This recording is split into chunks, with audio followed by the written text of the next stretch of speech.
नमस्कार, मैं हूं प्रवीण गौतम और आप देख रहे पब्लिक मीटर।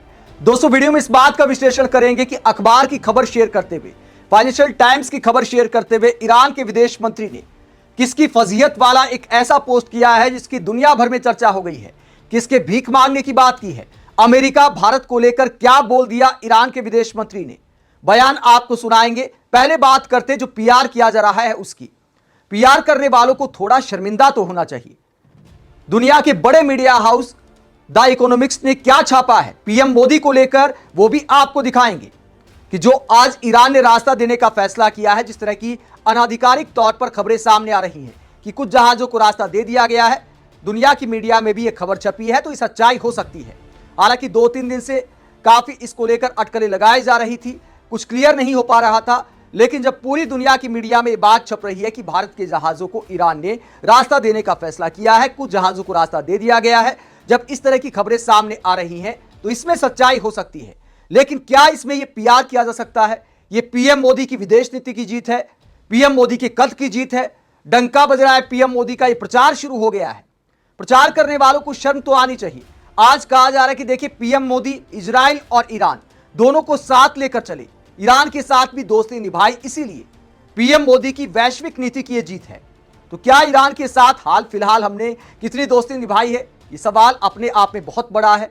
क्या बीजेपी वाले दोस्ती निभा रहे थे? जब टीवी चैनलों की डिबेट में बीजेपी की ऑफिशियल प्रवक्ता 1971 की याद दिला रहे थे कि देखिए, ईरान ने पाकिस्तान का साथ दिया था 1971 में। पिछले कई दशक से ईरान ने जो भारत का साथ दिया है, या बीजेपी सरकार का भी साथ दिया है, चाबहार पोर्ट दिया। 90 के दशक में ईरान ने कश्मीर के मुद्दे पर संयुक्त राष्ट्र में हमारा समर्थन किया। उन सारी बातों को बीजेपी वालों ने भुला दिया। बीजेपी के सांसद निशिकांत दुबे सोशल मीडिया पर पोस्ट कर रहे थे, और अब पीएम मोदी ने चूंकि ईरान के राष्ट्रपति को फोन घुमा दिया तो एकदम से यू टर्न ले लिया ईरान को लेकर।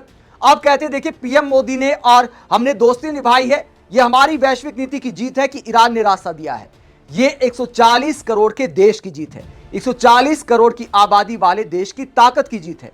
अगर पीएम मोदी की बजाय कोई और भी प्रधानमंत्री होता तो ईरान भारत को लेकर ऐसा ही करता। ये ईरान का बड़प्पन है, ईरान का शुक्रिया हमें अदा करना चाहिए, बजाय कि पीएम मोदी के लिए थैंक यू मांगने के। लेकिन हर बात के लिए पीएम मोदी का धन्यवाद चाहिए। ऐसे दिखाया जाता है कि पीएम मोदी नहीं होते तो क्या होता। तो दुनिया की मीडिया में पीएम मोदी को लेकर क्या छप रहा है, जो बीजेपी समर्थकों को देखना चाहिए, पीएम मोदी के कट्टर समर्थकों को देखना चाहिए। पीएम मोदी के अब जाकर ईरान के राष्ट्रपति को फोन घुमाने को लेकर ओवैसी क्या कहते हैं, जरा सुनिए। मैंने बोला था मोदी के इजराइल से निकलने के बाद हमला होगा। अब आप हमला किए, इजराइल अमेरिका मिलकर। मैं कह रहा था आपसे 2 जुमे की मेरी तकरीर उठा के दे सुन लीजिए कि कीमतें बढ़ेगी। हुर्मुज, स्ट्रेट ऑफ हुर्मुज बंद।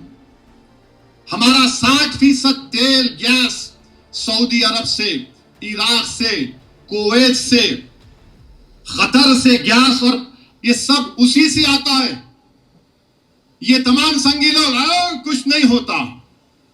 अब पूरी गैस निकल गई ना, पूरी गैस निकल गई। अब मैं पूछा था क्यों नहीं आप मजम्मत कर रहे, किसी मुल्क पर हमला हुआ था। खामनाई शियाओं के रहबर हैं, उनके लिए बड़ी शख्सियत है। आपने उस मुल्क पर हमला करके उनको कत्ल कर दिया। आप कल अचानक 56 इंच को ख्याल आया, अरे बाबा गैस पेट्रोल का मामला है बाबा, तो फौरन फोन उठा के ईरान के सदर से बात किए। नहीं गलत हुआ, हमला नहीं होना था। और फिर आप बात कर लिए उनसे। आप बताइए भारत क्यों ऐसा कर रहा है? आप मजम्मत करो ईरान पे हमला हुआ, आप मजम्मत करो जो दोहा में, दुबई में, बहरीन में, कुवैत में हुआ। तो ओवैसी ने सवाल उठाया कि जब कीमतें बढ़ने लगी, गैस की दिक्कत आई, तब जाकर पीएम मोदी ने फोन मिलाया। इतनी फजीयत नहीं होती अगर पहले ही फोन मिला लिया होता, शायद गैस का संकट भी नहीं आता।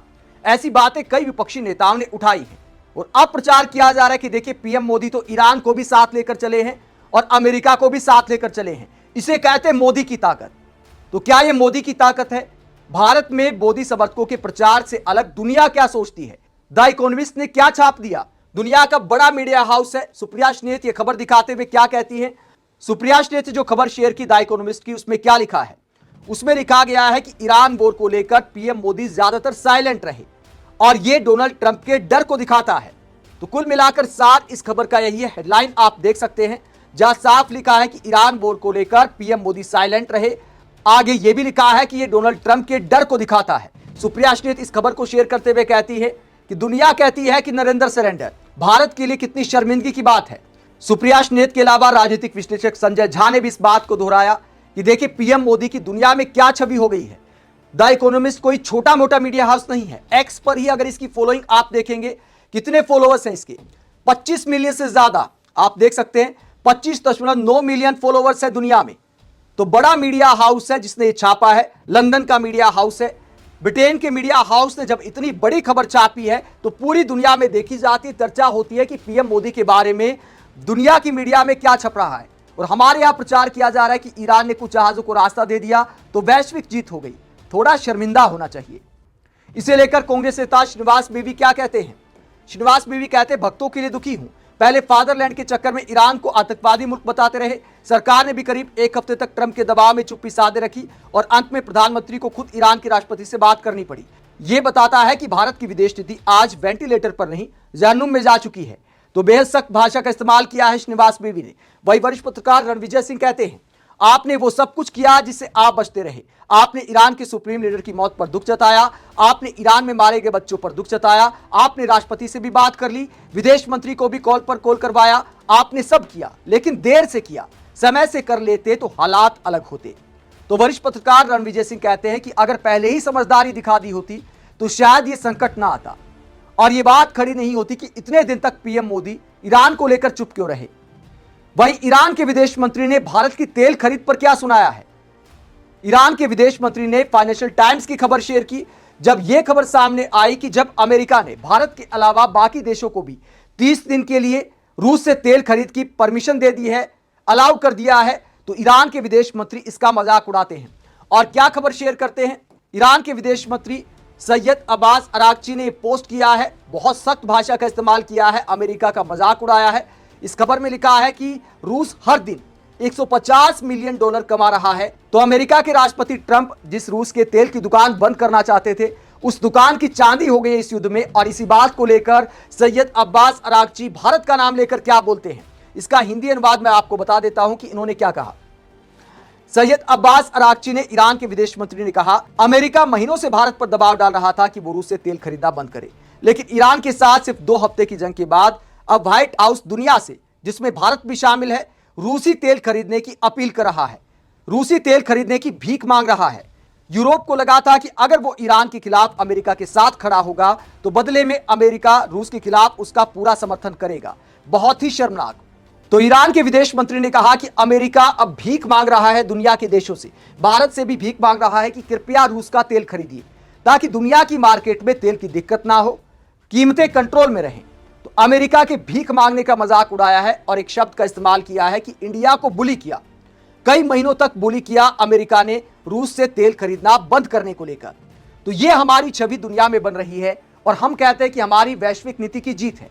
पीएम मोदी राजनीतिक रैलियों में कहते हैं कि देखिए पूर्व सरकारें दबती थी, हम तो आत्मनिर्भरता की तरफ जा रहे हैं, हम अपने फैसले खुद लेते हैं। तो क्या यह सच्चाई है? दुनिया में क्या इंप्रेशन जा रहा है? इसे लेकर राजनीतिक विश्लेषक राज कपूर क्या कहते हैं अमेरिका की ऐसी दादागिरी को लेकर?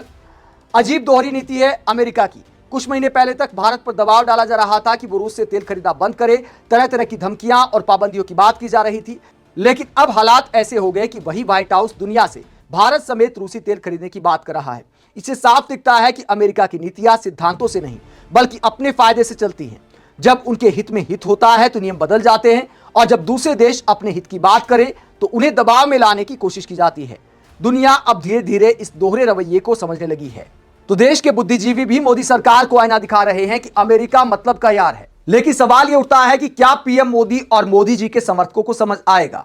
थोड़ी परिपक्वता दिखानी चाहिए। हर बात में डंका बजने वाली राजनीति नहीं करनी चाहिए। गंभीर हालात में ऐसा प्रचार बचकाना लगता है, लेकिन बीजेपी को लगता है कि बचकाना चीजें भी राजनीति के बाजार में बिक जाती हैं। बहुत सारे मूर्ख लोग हैं जो ऐसी बातों को मान लेते हैं, दिमाग का इस्तेमाल नहीं करते, हर बात में मास्टर स्ट्रोक मान लेते हैं। पहले ईरान से बात ना करना भी मास्टर स्ट्रोक था, ईरान को लेकर क्या क्या कहा गया सोशल मीडिया पर, और देश की मेन स्ट्रीम मीडिया में बीजेपी के प्रवक्ताओं ने किस तरह की उल जलूल बकवास की। अब प्रधानमंत्री की बात करने के बाद अचानक मामला पलट गया है, यानी चित भी मेरी और पट भी मेरी। आप इस पूरे मसले को लेकर क्या सोचते हैं, कमेंट बॉक्स पर अपनी राय जरूर दें, साथ ही चैनल को सब्सक्राइब भी करें। नमस्कार।